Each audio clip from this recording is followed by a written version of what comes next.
یعنی اللہ کی یاد میں سر سے پیر تک ڈوب جاؤ.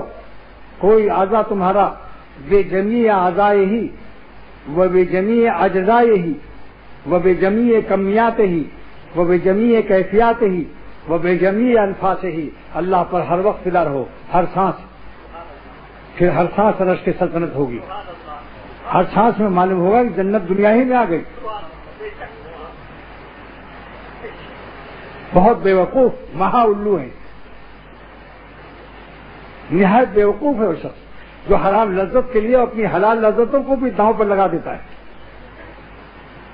اس کو حلال کی چائے میں بھی مزہ نہیں آئے گا اگر برنظری کر کے آیا ہے، کیونکہ لذت دینے والا، نعمت دینے والا ناراض ہے.